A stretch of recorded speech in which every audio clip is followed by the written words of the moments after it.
Los vampiros son criaturas legendarias que se alimentan de la sangre de los vivos para sustentar su inmortalidad. Sus historias tienen raíces antiguas en varias culturas alrededor del mundo, siendo el conde Drácula una de las figuras más famosas. Sin embargo, los vampiros de la vida real son personas que adoptan un estilo de vida vampírico, pero no poseen habilidades sobrenaturales. Pueden involucrarse en prácticas nocturnas, tener una estética gótica y en algunos casos consumir sangre. Es importante distinguir entre aquellos que eligen este estilo de vida y aquellos que sufren de trastornos mentales, como el síndrome de Renfield, que tienen un deseo compulsivo por la sangre. A lo largo de la historia, leyendas e historias involucrando vampiros han encantado y aterrorizado la imaginación humana. Uno de los personajes más famosos e icónicos es el conde Drácula, creado por el escritor Bram Stoker en su novela de 1897. Drácula es un vampiro aristocrático y seductor que habita el oscuro castillo en Transilvania y aterroriza a sus víctimas durante la noche. Esta figura siniestra se ha convertido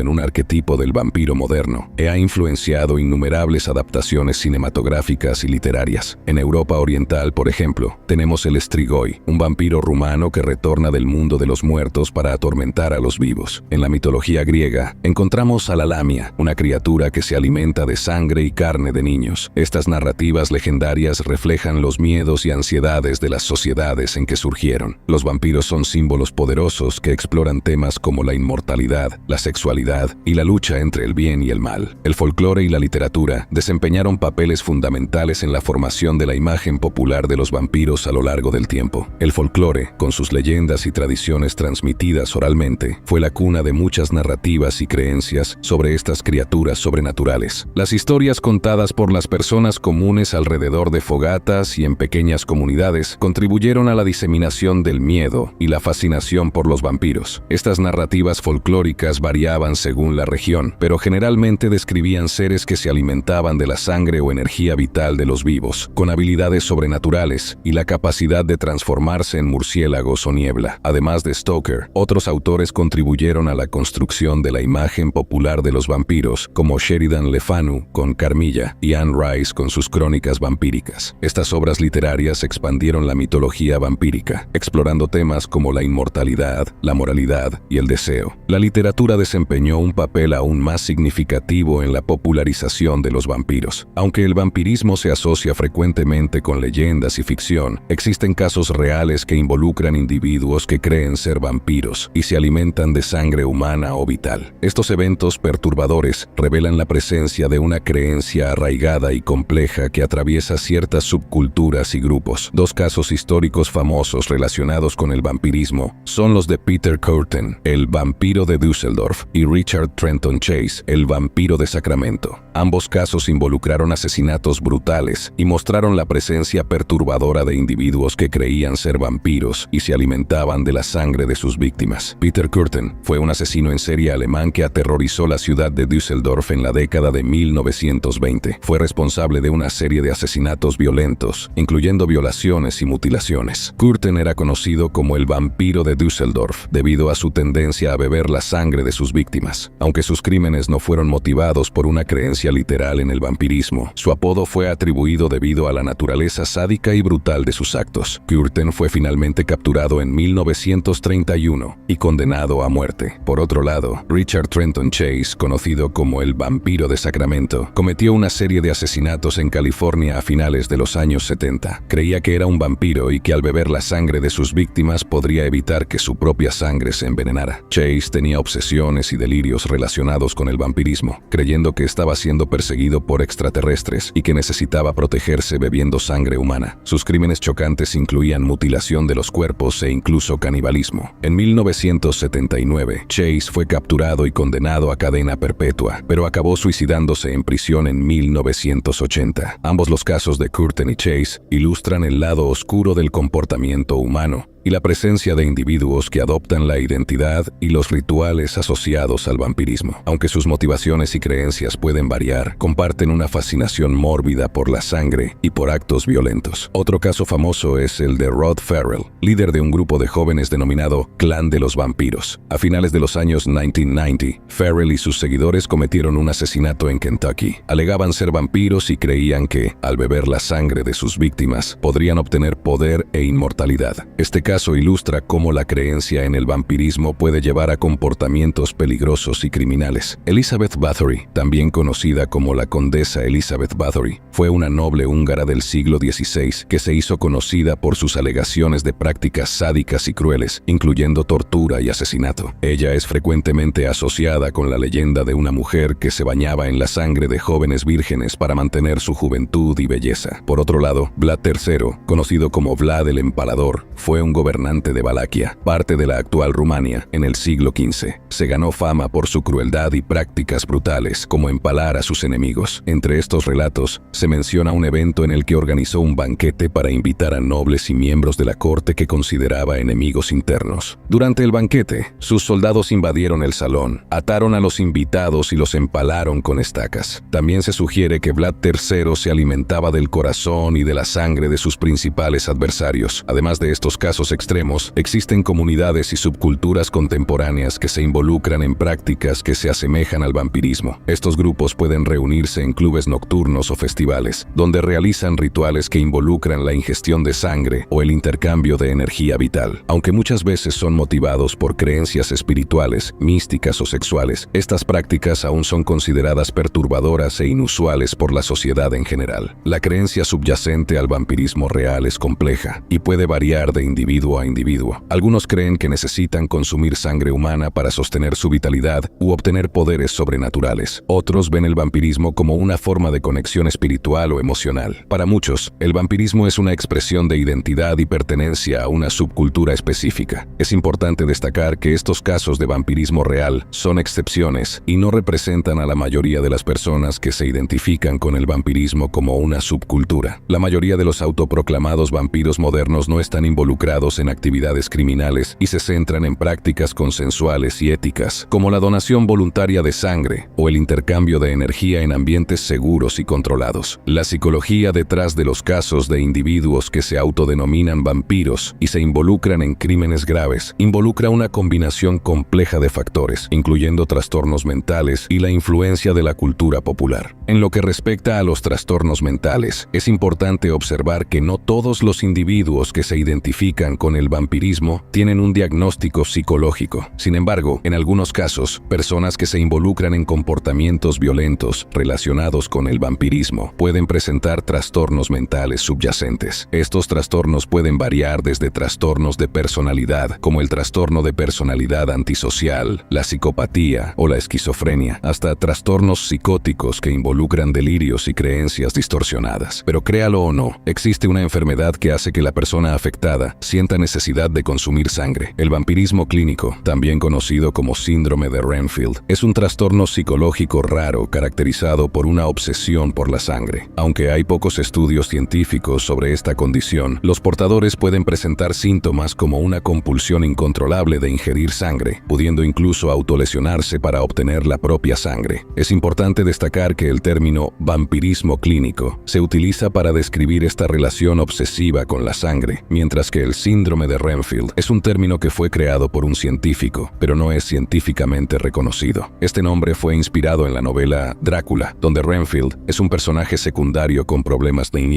psicológicos y una conexión telepática con el conde Drácula. Hay relatos históricos sobre incidentes que involucraban a individuos que se comportaban de manera similar a lo que hoy podríamos asociar con el vampirismo clínico. Un caso notorio se remonta al siglo XVIII, en la ciudad de Kisilova, en el Sacro Imperio Romano Germánico, donde un hombre llamado Petar Blagojevich aterrorizó la región durante 8 días, mordiendo y succionando la sangre de 9 personas. Tras la publicación de este caso en los periódicos de la época, el fenómeno del vampirismo ganó notoriedad y se extendió rápidamente por Europa Oriental como una especie de epidemia. Las personas relataban encuentros con vampiros y se tomaban medidas extremas para evitar que los muertos se levantaran como criaturas sedientas de sangre. El vampirismo moderno abarca una variedad de fenómenos y comportamientos asociados, incluyendo el consumo de sangre, energía vital y fetiches relacionados. Estos elementos son frecuentemente explorados dentro de la subcultura vampírica, donde los individuos comparten intereses y prácticas relacionadas con el vampirismo. El consumo de sangre es quizás el aspecto más conocido del vampirismo. Algunas personas que se identifican como vampiros modernos creen que necesitan ingerir sangre para sostener su salud y energía. Los autoproclamados vampiros de la vida real generalmente se involucran involucran en prácticas que pueden considerarse extrañas o fuera de lo común. Algunos adoptan rituales nocturnos, prefieren actividades nocturnas y tienen una estética gótica. Además, algunos pueden involucrarse en prácticas de consumo de sangre, aunque es importante resaltar que la ingesta de sangre puede ser peligrosa y no se recomienda, ya que puede transmitir enfermedades y causar daños a la salud. Los fetiches también pueden desempeñar un papel en la subcultura vampírica. Algunas personas tienen fetiches específicos relacionados con el vampirismo, como morder, ser mordido o participar en juegos de poder y dominación. Existen subculturas modernas que se centran en el vampirismo, como la comunidad de vampiros reales y los adeptos del estilo de vida vampírico. Estas subculturas tienen sus propias características y prácticas distintas relacionadas con el vampirismo. La comunidad de vampiros reales está compuesta por individuos que se identifican como vampiros y buscan explorar su identidad e intereses relacionados con el vampirismo. Los miembros de la comunidad pueden participar en encuentros, foros en línea, grupos de discusión y eventos relacionados con el vampirismo. Dentro de la comunidad de vampiros reales se pone énfasis en la identificación personal como vampiro y en la exploración de prácticas relacionadas con el vampirismo. Esto puede incluir el estudio de mitología, folclore y literatura relacionada con vampiros, así como el intercambio de experiencias personales y prácticas rituales. Existen registros de otros casos que involucran a personas que se autodenominan vampiros y afirman practicar el vampirismo. Un ejemplo notorio es el de Tracy Wigginton, en Australia, cuya participación en la práctica del consumo de sangre ocurrió inicialmente de forma consensuada entre los involucrados. Sin embargo, su obsesión la llevó a cometer un asesinato brutal en 1989. En 2015, el personal de The Guardian entrevistó a Merticus, quien es miembro fundador de la Alianza de Vampiros de Atlanta o simplemente AVA, que es una organización que se autodenomina como una comunidad de vampiros reales y afines con sede en Atlanta, Estados Unidos. AVA fue fundada con el objetivo de proporcionar un espacio seguro e inclusivo para aquellos que se identifican como vampiros reales, así como para aquellos que tienen interés en el vampirismo como un estilo de vida o una expresión de identidad. La organización promueve la educación, el apoyo emocional y la búsqueda de información sobre el vampirismo real, buscando combatir estigmas y estereotipos asociados con esta identidad. Es importante tener en cuenta que la Alianza de Vampiros de Atlanta es una organización específica y no necesariamente representa a toda la comunidad de vampiros reales o subculturas relacionadas con el vampirismo. Hay otras comunidades y organizaciones en diferentes partes del mundo con objetivos similares. Aunque los vampiros de la vida real existen como una expresión subcultural o individual, es importante distinguir entre la fantasía y la realidad. Es fundamental respetar la autonomía y la libertad de cada persona para elegir su estilo de vida, siempre que no perjudique a sí mismos o a otras personas. Sin embargo, es importante tener en cuenta que las historias de vampiros son obras de ficción y que las prácticas asociadas con los vampiros en la vida real son una expresión subjetiva y personal. El mundo de los vampiros seguirá siendo un aspecto fascinante de la cultura popular, pero es importante apreciarlo dentro de los límites de la imaginación y la realidad. ¿Puedes imaginar que existen personas así en la vida real? Comenta aquí abajo en los comentarios si conocías estos casos reales sobre vampiros y también menciona otros casos que no fueron mencionados. No olvides darle tu like y suscribirte al canal. También activa la campanita de notificación para ser avisado cuando se publiquen nuevos vídeos en el canal. Hasta la próxima.